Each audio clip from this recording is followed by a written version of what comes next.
Today, we are just discuss about the general introduction and organization and the basic introduction of the guidelines, ICH guidelines.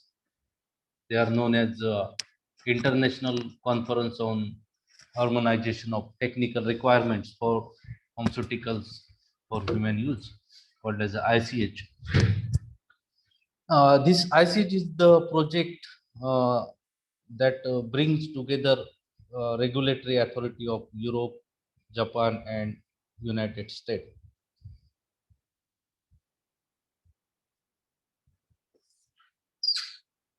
This project bring together the regulatory agencies of Europe, Japan, and US to discuss scientific and technical aspects of pharmaceutical product registration. This is basically to discuss the technical as well as scientific aspect of pharmaceutical product registration. The basic objective of this ICH is to harmonization of legislative and technical requirements. Also, the mutual acceptance of data between the Europe, Japan, and United States. Uh, Again, to reduce cost of the research work duplications, to reduce time frame for global marketing of newer drugs after approval, and to maintain and formulate guidelines on quality, safety, and efficacy based regulations for consumer and patient benefit. These are some basic objective of this ICH. This ICH stands for International Conference on Harmonization of Technical Requirements for Pharmaceutical for Human Use. About the location of this ICH secretariat is based on Geneva, and the biennial meeting and conferences of this ICH steering committee shuffle between the European Union, Japan, and the US. About the members of this ICH consists of representatives from 6 parties that represent the regulatory bodies and research-based industry in the European Union, Japan, and the USA. In Japan, the members include Ministry of Health, Labor and Welfare, that is MHLW, and Japan Pharmaceutical Manufacturers Association, that is JPMA. These are the members in Japan. And in Europe, the members include the European Union and the European Federation of Pharmaceutical Industries and Association, EFPI, that is European Federation of Pharmaceutical Industries and Association. These are the members which is included in Europe. In the USA, the members include FDA, Food and Drug Administration, and Pharmaceutical Research and Manufacturers of America. And the additional members include the observers from the WHO that represent non-ICH countries and regions, observers from the WHO, World Health Organization, and European Free Trade Association, EFTA, European Free Trade Association, and Canada. These are the other additional members of this ICH committee. About organization, the organizational structure of that ICH organization consists of Number one, ICH steering committee. Second, ICH coordinators. Third is ICH secretariat. And fourth is ICH working group.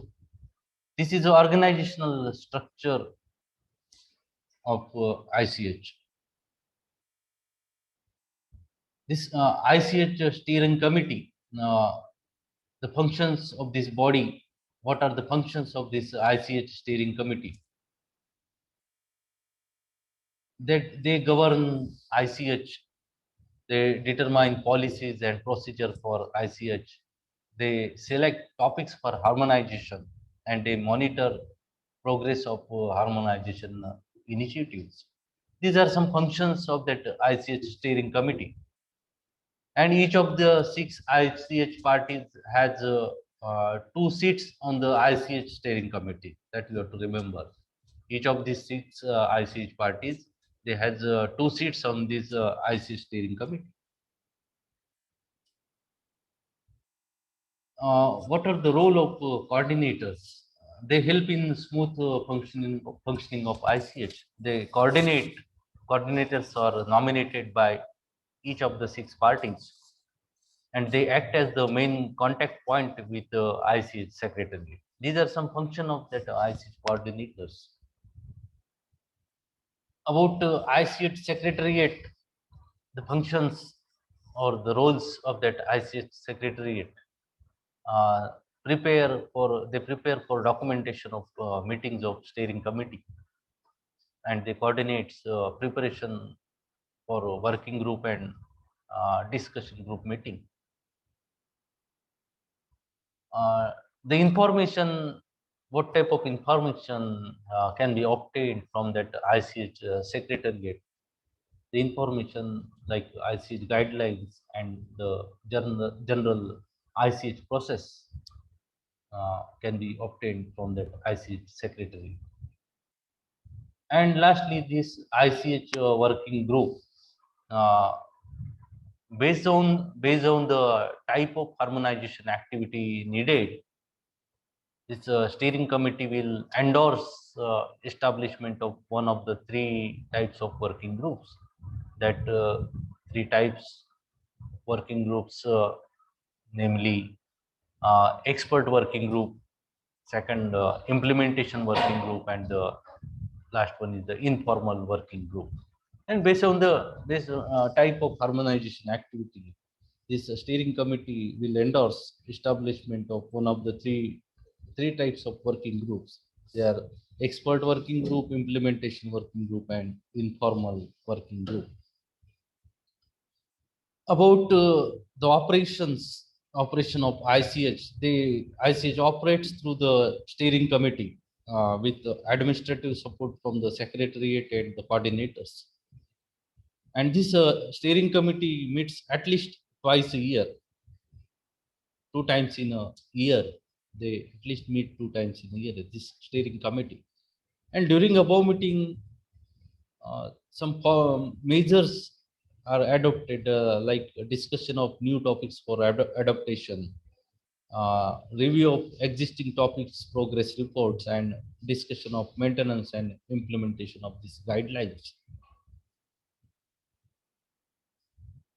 And generally, the topics which is identified for harmonization by the steering committee, uh, this topic selected from the safety, efficacy, quality, and the multidisciplinary matters.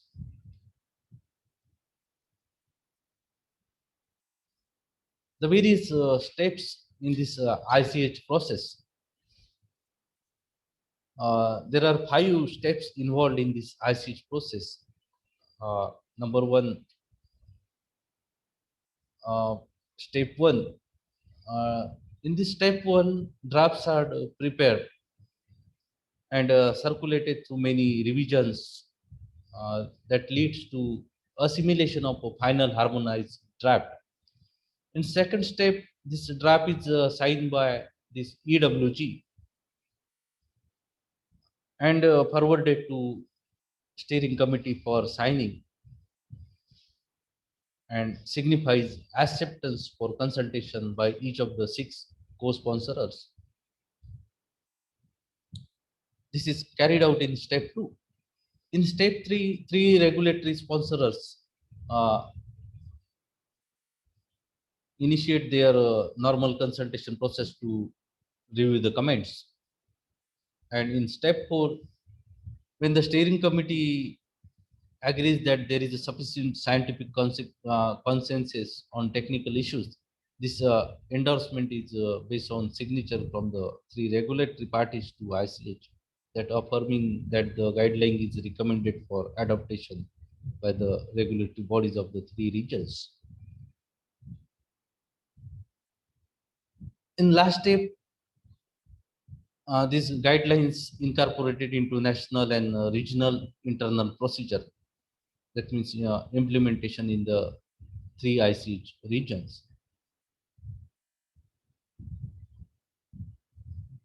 Means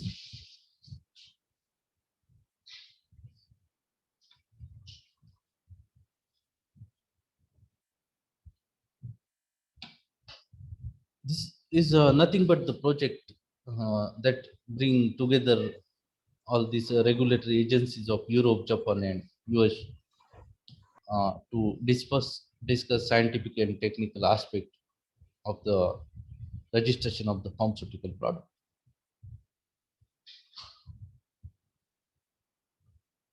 About the guidelines, the topics, ICH guideline topics that include quality, efficacy, safety, and the multidisciplinary. These are topics of that ICH: quality, efficacy, safety, and multidisciplinary. About quality, quality refer to the topic related to the chemical and pharmaceutical quality assurance, that refers to topics which is related to the chemical and pharmaceutical quality assurance. The example include your stability testing, your impurity testing, like that. That quality refers to which is related to the chemical and pharmaceutical quality assurance. And safety refers to topics that deal with the clinical studies in a human subject. Clinical studies in a human subject that include dose response studies and good clinical practices also. That is related to the clinical studies in the human subject. About safety, safety refers to the topics that deal with the in vitro and in vivo preclinical studies, like carcinogenicity testing or genotoxicity testing. That safety related to the in vitro and in vivo preclinical studies. And last one is the multidisciplinary, that refer to topic that do not fit uniquely into any of the above category, any of the safety, efficacy, or quality category, that do not fit uniquely into any of the three above categories, hence also known as cross-cutting topics or multidisciplinary topics. The quality guidelines that consist Q1A to Q1 app, Q2, Q3A to Q3D, Q4, Q5A to Q5E, Q6A to Q6B, Q7, Q8, Q9, and Q10. These are some quality guidelines of that ICH. These Q1A and Q1F guidelines that particularly deals with the stability testing of new drug substances and the products. The purpose of this stability testing is to provide evidence on how the quality of a drug substance or a drug product varies with the time under the influence of variety of the environmental factor like temperature, humidity, light, and to establish a retest period for the drug substance or to determine the shelf life for the drug product. This is the purpose of stability testing of new drug substances or the products. And second is the photo stability testing. Photo stability testing of new drug substances or the new drug product. They give the guidance on the basic testing protocol, which is required to evaluate the light sensitivity and stability of new drug as well as new drug products. This is about Q1 and QF. Again, this Q1 to QF deals with the stability testing for new dosage form. They give guidelines for new formulations of already approved medicines. They define the circumstances under which reduced stability data can be accepted. On which circumstances the stability data can be accepted. Again, evaluation of stability data addresses the evaluation of stability data that should be submitted in should be submitted in a registration application for new molecular entities and associated drug products. They provide recommendations on establishing shelf lives for drug substances and drug products, which is intended for storage at or below room temperature. This is about Q1A to Q1F guidelines. Just we are discussing the basic introduction or introductory remark on these ISH guidelines. These Q2 guidelines that deals with the analytical validations. Validation of analytical procedure. The objective of validation of an analytical procedure is to demonstrate that it is suitable for its intended purpose. They gives validation parameters needed for a variety of the analytical methods and discusses the characteristics that must be considered during the validation of the analytical procedure.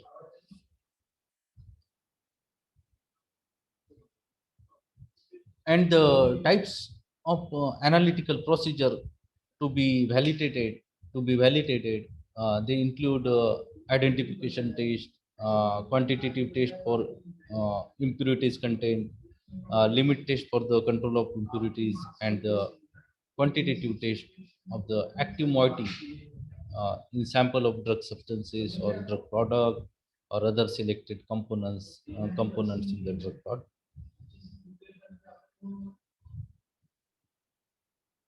Next guideline, that is Q3A to Q3D. These guidelines deals with the impurities Q3A and Q3D. Q2, Q3A to Q3D. They deals with the impurities in the new drug substances.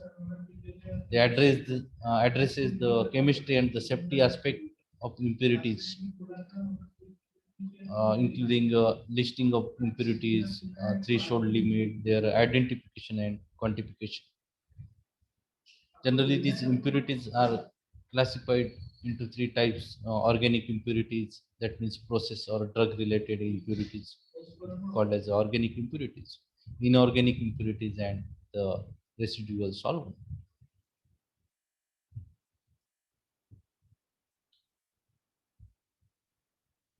The impurities for guideline for the residual solvent, example like benzene, carbon tetrachloride, dichloromethane, dichloroethane, acetonitrile, chloroform, chlorobenzene.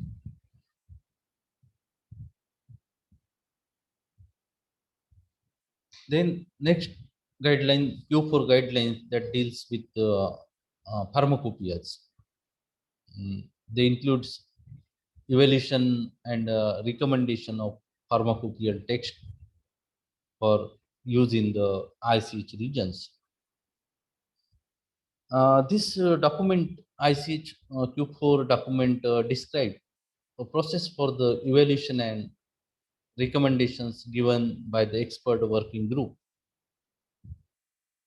They provide a process for the evaluation and the recommendations which is given by the expert working group for selecting pharmacopoeial text to facilitate their recognition by regulatory authorities for use in for use especially in interchangeable in the ICH regions. Q5 guidelines deals with the quality of biotechnological products, includes viral safety evaluation of biotechnological products derived from the cellulose, derived from cell line of human or animal origin. The viral safety evaluation of this biotechnology products, which is derived from the cell line of human or animal origin. The concern with the testing and evaluation of viral safety of biotechnological products. The objective is to provide a general framework for virus testing experiments for the evaluation of virus clearance and the design of viral test and clearance evaluation studies. This is the basic objective of these Q5 guidelines.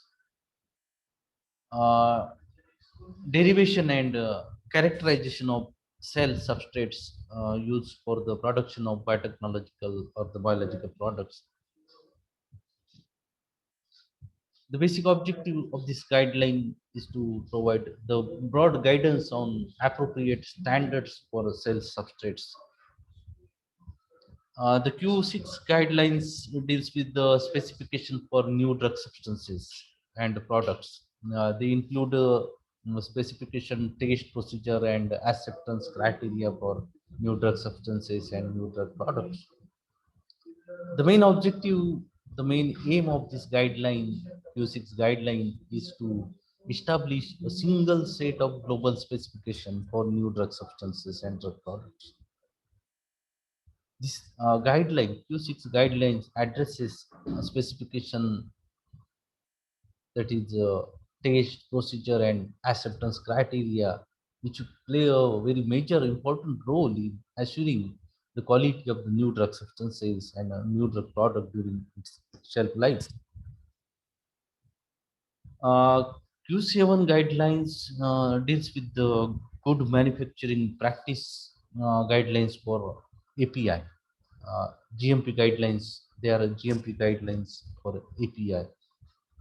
The basic objective or the basic purpose of this guideline, Q7 guideline, is to maintain the quality of the API, quality of active pharmaceutical ingredient. Q8 guidelines, ICH Q8 deals with pharmaceutical development. The main objective is to provide guidance on the contents of pharmaceutical development of drug products. The objective of pharmaceutical development is to design a quality product and its manufacturing process to consistently deliver the intended performance of the product. The pharmaceutical development section also describe the type of dosage form and the formulation that are suitable for the intended use. And this guideline gives information about drug substance, excipient, container closure system, etc. This Q9 ICH Q9 guidelines deals with the quality risk management. Quality risk management. The basic purpose or basic objective of this Q9 document is to offer a systemic approach to quality risk management. The basic principle of this quality risk management is evaluation of the risk to quality. Evaluation of the risk to quality. It should be based on scientific knowledge and ultimately linked to the protection of the patient. And second is the level of effort and documentation of the quality risk management process. It should be commensurate with the level of risk. The level of effort and documentation of the quality risk management process should commensurate with the level of risk. And lastly, these Q10 guidelines deals with the pharmaceutical quality system. This Q10 guidelines provides a comprehensive model for an effective pharmaceutical quality system with reference to International Standard Organization ISO quality concept that provides a comprehensive model, comprehensive information for an effective quality control system, effective pharmaceutical quality system.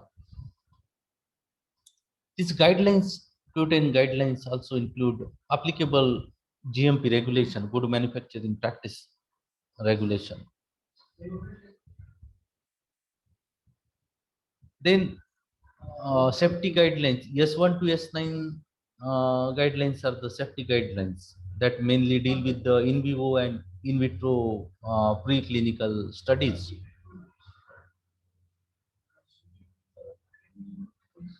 S1A to S1C, this guideline based on carcinogenicity study. They include guidelines on the need for carcinogenicity studies of pharmaceuticals. They provide guidelines on the need for the carcinogenicity study of pharmaceutical. The objective of this carcinogenicity study are to identify a tumorogenic potential in animals and to assess the relevant risk in human beings. This S2 guidelines mainly based on the genotoxicity study. That study include guidance on specific aspects of regulatory genotoxicity test for pharmaceuticals. They provide specific guidance and information and recommendation for in vitro and in vivo test and on the evaluation of the test result. S3 guidelines based on the pharmacokinetic and toxicokinetic studies. S4 guidelines deals with the duration of chronic toxicity testing in the animals. S5 guideline deals with the detection of toxicity to reproduction for medicinal products and toxicity to male fertility.